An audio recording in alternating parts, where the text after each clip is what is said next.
This episode contains detailed discussions of warfare, ethnic cleansing, and mass executions that some listeners may find deeply disturbing.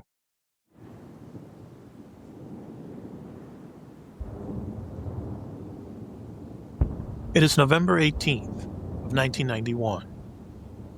We are in Vukovar, Croatia. In the basement of the city hospital, Dr. Vesna Vozanac makes her final entries in a medical logbook by flashlight. The power has been out for weeks. Above her, the once proud Baroque building is a shattered skeleton, hit by more than 800 artillery shells during the 3-month siege. The walls that remain are pockmarked with bullet holes. The roof exists only in memory. Outside, the city that locals once called Little Vienna for its elegant Habsburg architecture is unrecognizable. Row after row of buildings has been reduced to rubble. The water tower, once Vukovar's proud landmark, stands damaged but defiant on the horizon. Perhaps the only structure still identifiable is a cityscape that resembles lunar terrain more than European urban centers.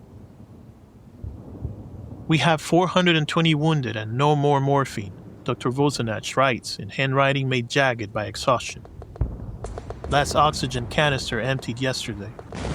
We operate without anesthesia now. She's performed surgeries by candlelight for weeks, using hacksaws when surgical tools ran out.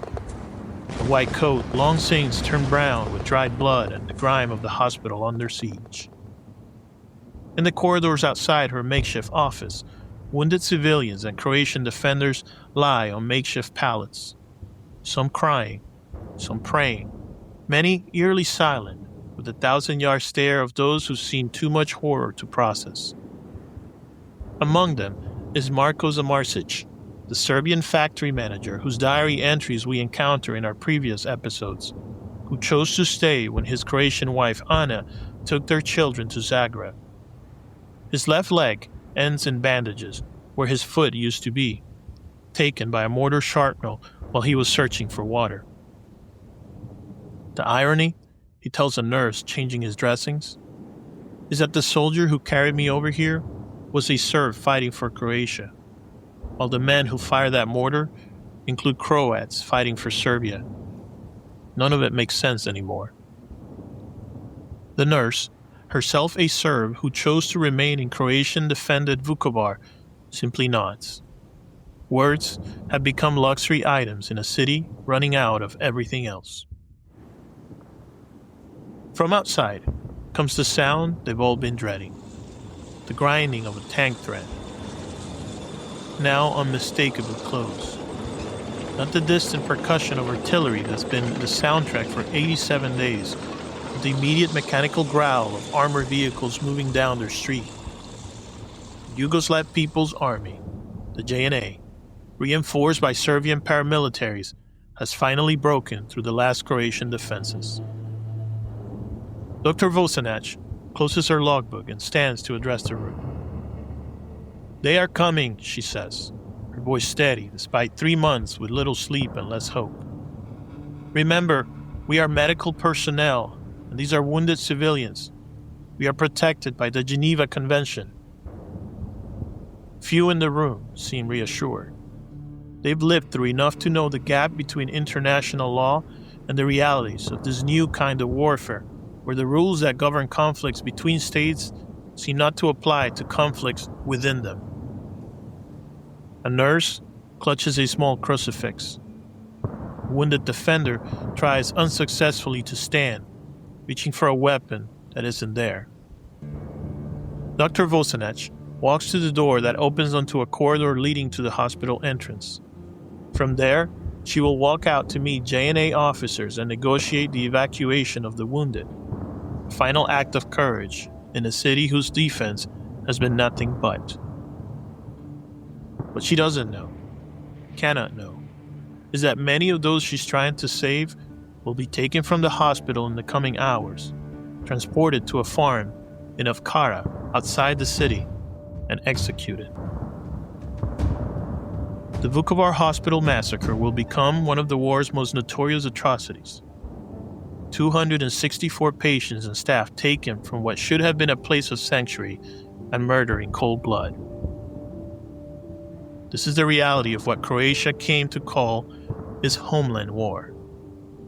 Domovinski Rat, where the lines between military and civilian, between battlefield and neighborhood, between soldier and neighbor, blurred beyond recognition, where a city under siege became both a strategic objective and a powerful symbol, where the rules of conventional warfare dissolved into the intimate brutality of neighbors who decided they could no longer live together. This is part 5 of our series on the Yugoslavian breakup, Croatia's Homeland War. You know how they say you can't understand someone until you walk a mile in their shoes? Well, I'd argue you can't understand a nation until you've walked through its history. Not just the highlight reel or the sanitized version you find in textbooks. I mean really getting into its DNA. Those defining moments that shaped everything that came after. Those moments where paths were chosen, where decisions were made in palaces and backrooms and city streets that changed the course of millions of lives. I'm your host, Paul, and this is Double Helix, Blueprint of Nations, where we unravel the genetic code of countries through their most transformative moments. Think of it like ancestry testing, but for entire nations. We dig deep into the historical DNA, finding those crucial moments that made countries who they are today.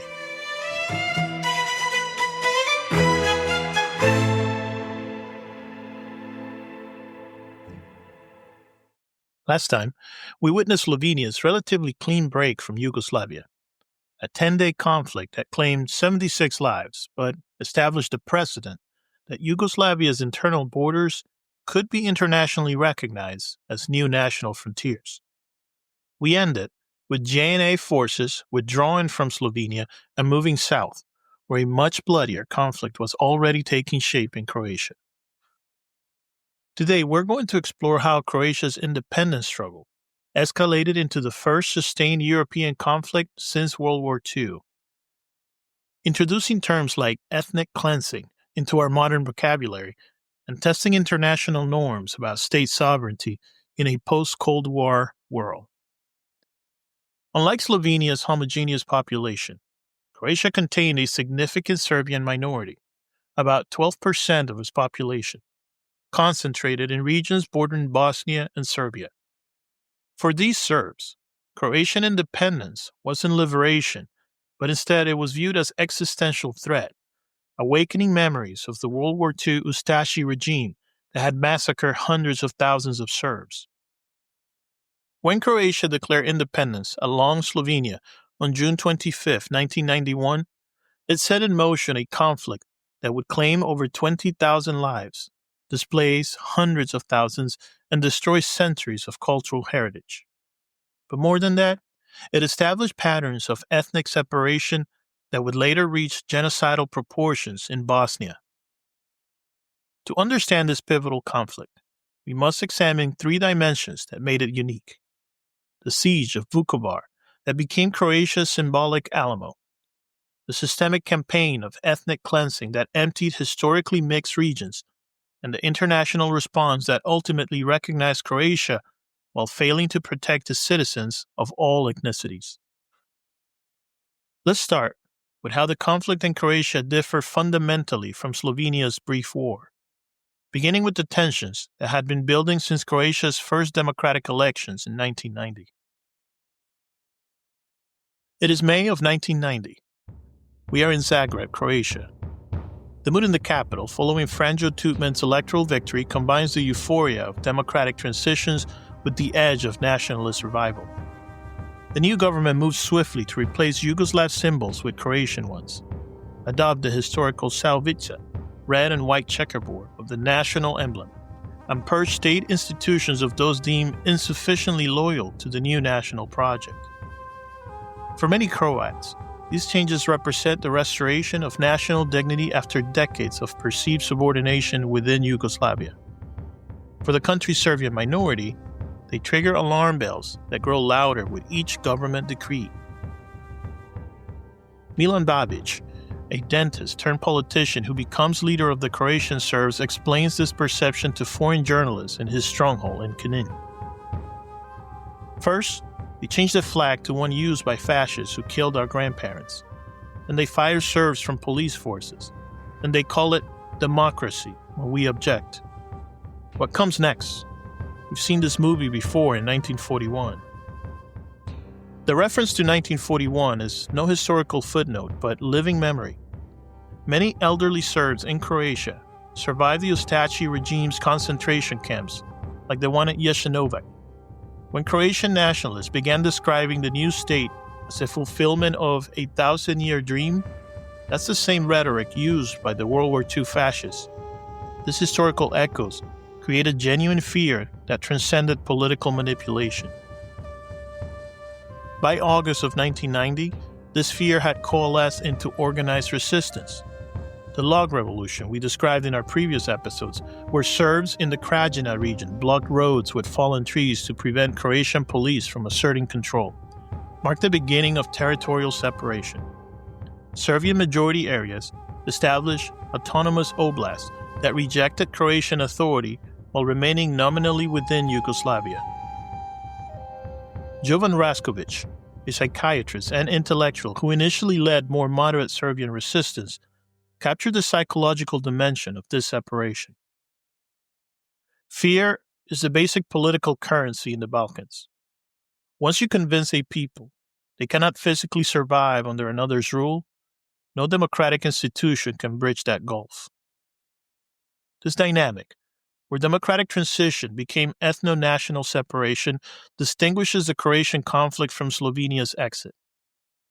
While Slovenia dealt primarily with federal authorities, Croatia faced both the JNA and internal Serbian resistance simultaneously. The result wasn't just war, but civil war, where front lines ran through neighborhoods and former neighbors found themselves on opposite sides of the battle lines. The media landscape reflected and amplified this separation. Marija Petrovic, a Croatian, and her neighbor, Dragana Nikolic, a Serbian, met at the well that they've shared for decades. Their conversation captures this fracturing information ecosystem. Did you hear about the massacre at Dash? Dragana asked, referring to reports on Belgrade television about Croatian forces killing Serbian civilians.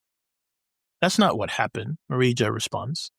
Zagreb TV shows Serb paramilitaries executing Croatian policemen there. Same village, same day, same event, completely different understanding based on ethnically segmented media. This pattern replicated across Croatia and made compromise increasingly impossible as shared reality dissolved. By July of 1991, these tensions erupted into full-scale war. The JNA, which had intervened against Slovenia with relative restraint, took a far more aggressive stance in Croatia. No longer merely preserving Yugoslavia, it actively supported Serbian separatism within Croatia while presenting itself as a neutral peacekeeper. The war's early phase centered on eastern Slavonia, where Serbian paramilitaries, often volunteers from Serbia proper, sometimes with criminal backgrounds, joined local Serbs to drive out Croatian residents from mixed areas. Towns like Borovo, Selo, Dalj, Erdut became sites of the first systematic ethnic cleansing, a term that would enter international vocabulary through this conflict. But it was Vukovar where this conflict reached its symbolic and humanitarian nadir. The city's 3-month siege, from August to November of 1991, represented both military turning points and moral watersheds. Located on the Danube River, near the Serbian border, Vukovar had been among Yugoslavia's most integrated cities. Roughly 47% Croatian, 32% Serbian, and the remainder Hungarians, Ruthenians, and other ethnicities before the war. Its economy centered on the Borovo shoe factory that employed workers across ethnic lines, and intermarriage was common enough to be unremarkable.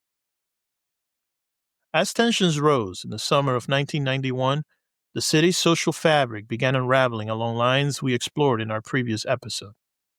Cafes segregated informally, neighborhoods became ethnically marked, and suspicion replaced the casual interactions that had characterized mixed communities.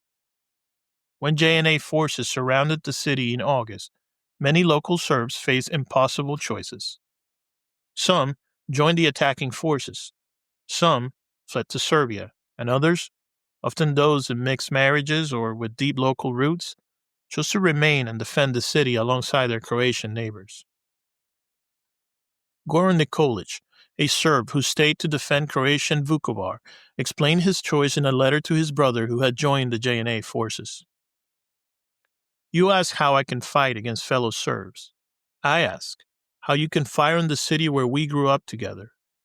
I'm not defending some abstract Croatia. I'm defending our street, our neighbors, our life before politicians told us we had to choose sides. The siege that followed tested both military capability and humanitarian norms. Croatian defenders, numbering only about 1,800 against a JNA force of over 36,000 supported by hundreds of tanks and heavy artillery, conducted a defense that military historians still study for its effectiveness against overwhelming odds. Using a network of cellars, tunnels, and ruined buildings, they held out for 87 days, far longer than military logic suggested possible. The human cost was catastrophic. JNA forces employed a strategy of herbicide. The deliberate destruction of urban environments was both military tactic and cultural erasure. Artillery pounded the city day and night, with over 6,500 shells falling on some days. Cultural landmarks, like churches, museums, and the city's Baroque core were specifically targeted, erasing the visible evidence of Vukovar's Austrian and Hungarian heritage that distinguished it from Serbian architectural traditions. For civilians caught in this maelstrom, daily existence became a struggle for basic survival.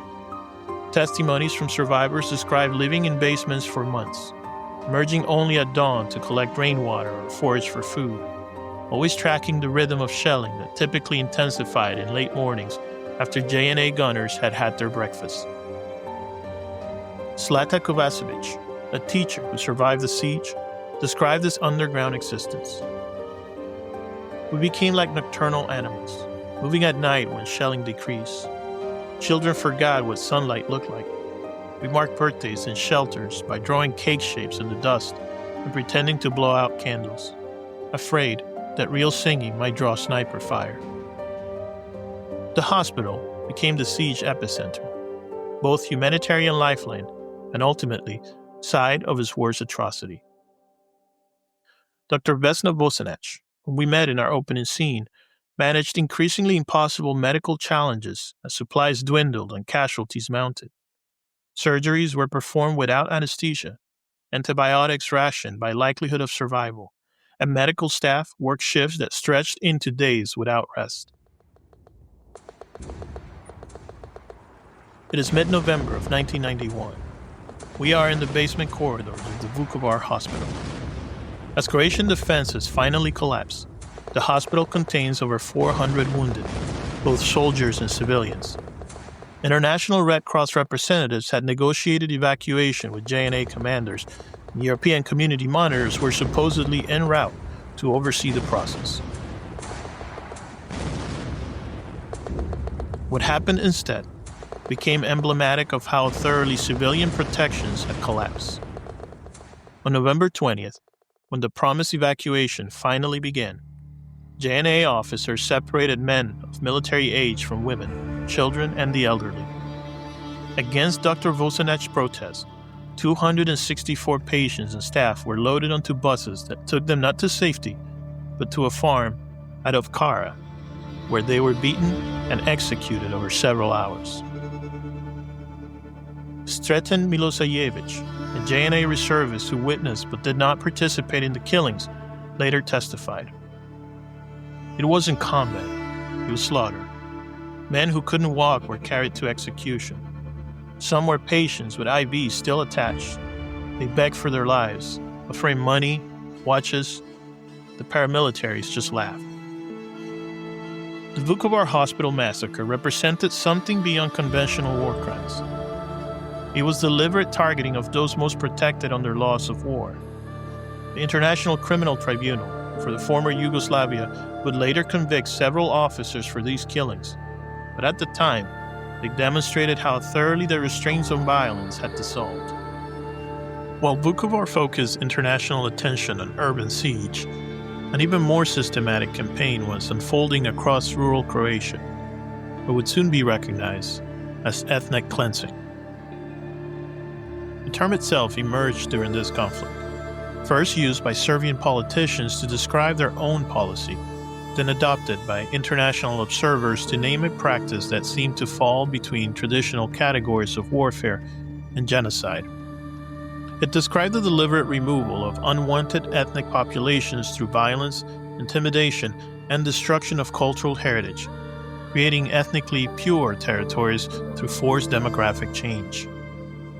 The pattern was consistent across regions where Serbs established control, particularly in the Krajina region bordering Bosnia and in eastern Slavonia near Serbia proper. First came isolation. Roads were blocked, phone lines cut, villages surrounded by checkpoints that separated them from Croatian government territory.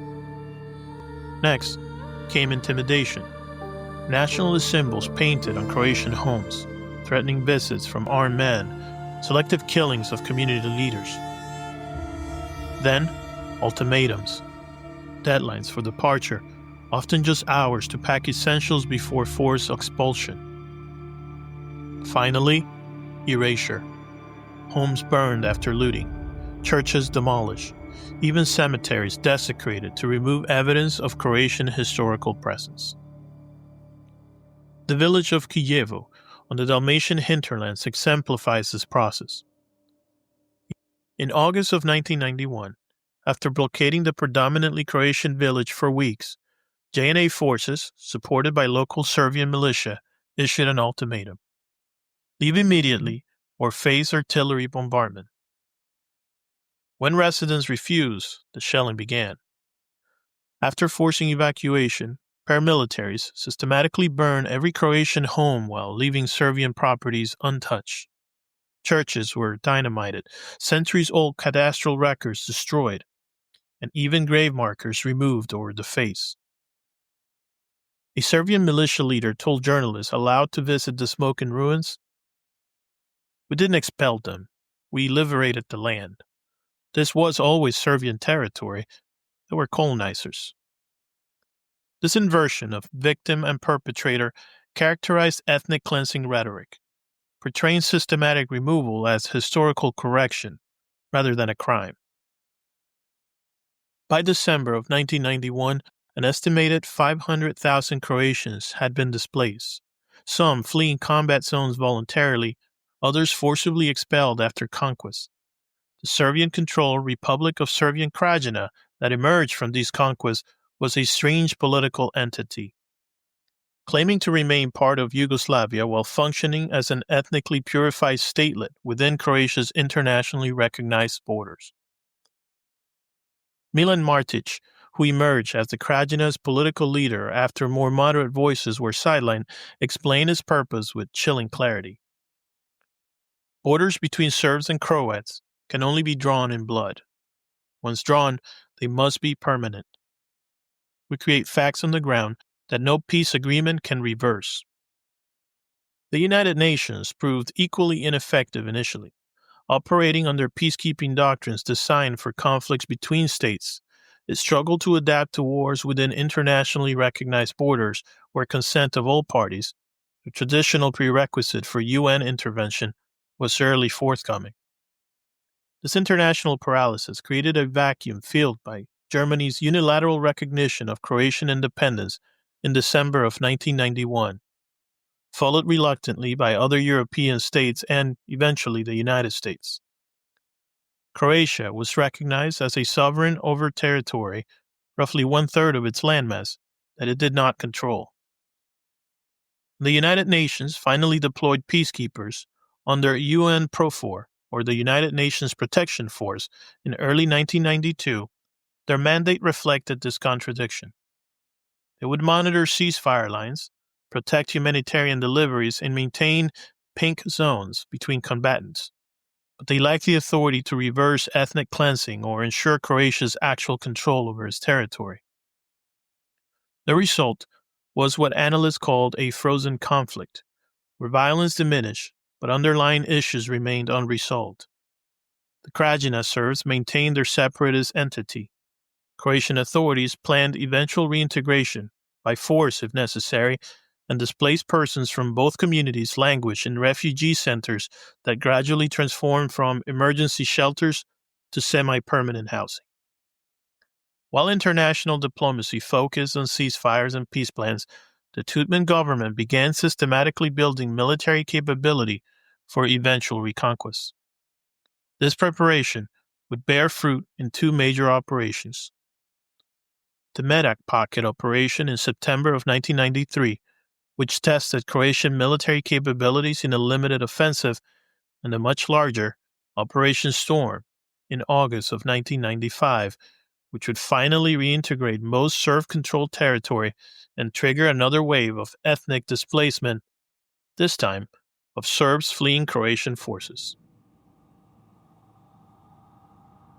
Operation Storm represents both Croatia's military triumph and its moral compromise.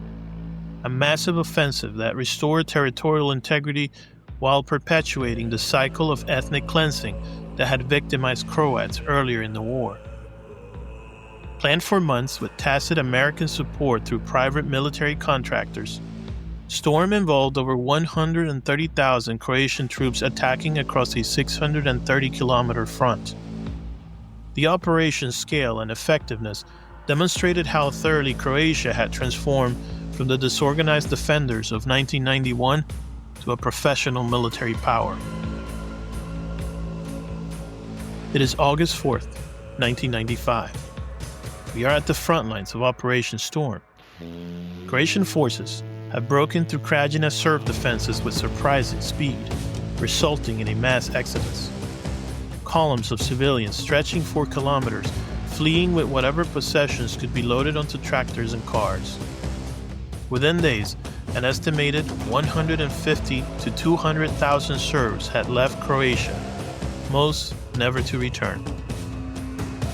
Whether this exodus was spontaneous panic or planned expulsion remains historically contested. Serbian sources point to evidence of deliberate Croatian policy to remove the Serbian population. Croatian narratives emphasize that Krajina leadership organized evacuations before military defeat could become surrender. Like much in this conflict, the truth likely contains elements of both explanations. What is undeniable is that Croatian forces committed significant crimes against those Serbs who remained, particularly elderly villagers unable or unwilling to flee.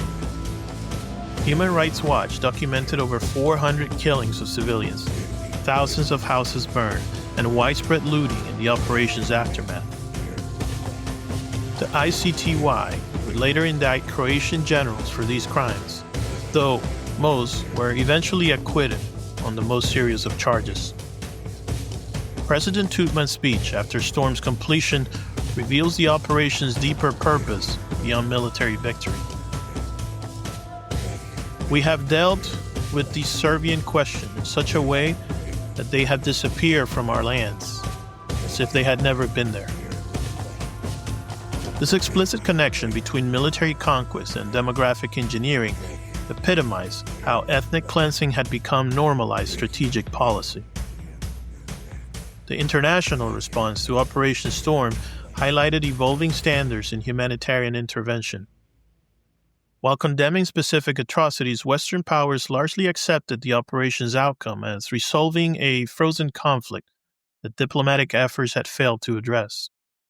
This tacit approval established a precedent that would influence later interventions in Bosnia and in Kosovo, where military force, rather than negotiations, ultimately determined the outcomes.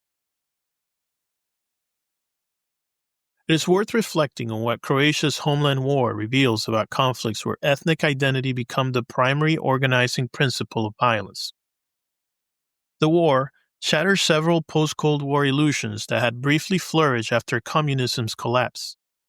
It demonstrated that democratic transitions could accelerate rather than resolve ethnic tensions when nationalism became the dominant political currency.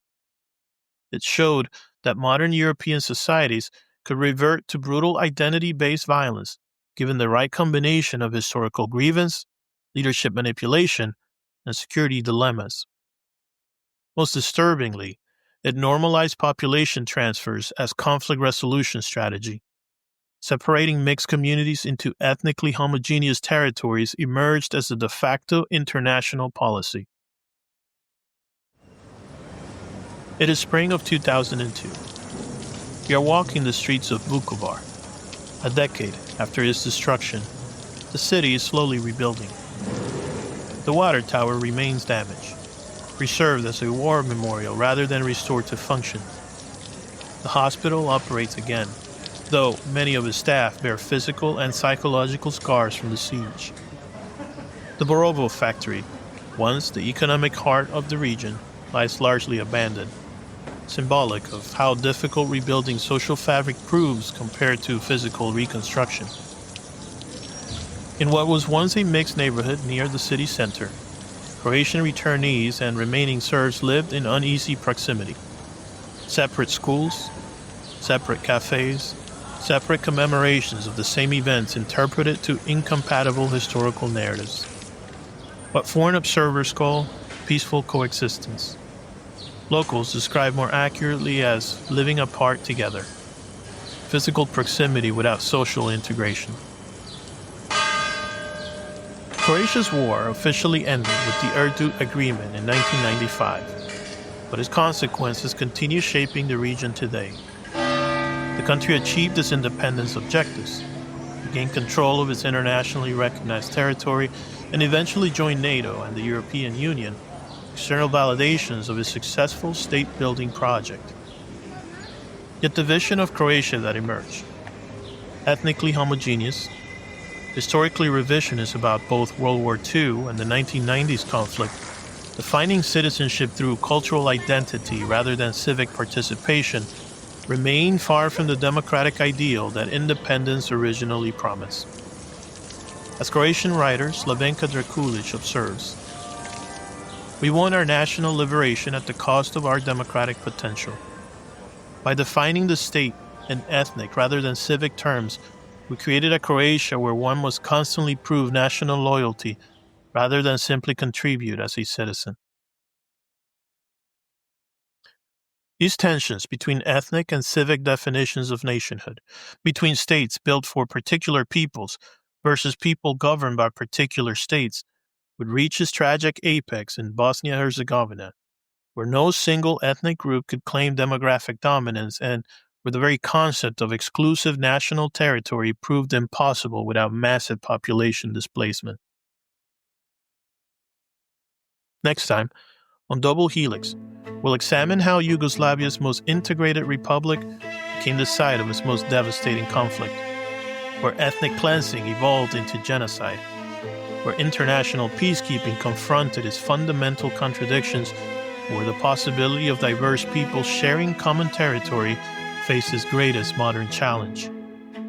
We'll witness Sarajevo's transformation from Olympic host city to urban battlefield, explore how concentration camps returned to European soil 50 years after the Holocaust, and examine how international intervention ultimately reinforced the very ethnic separations it claimed to oppose. Until then, thank you for listening. We will see you soon.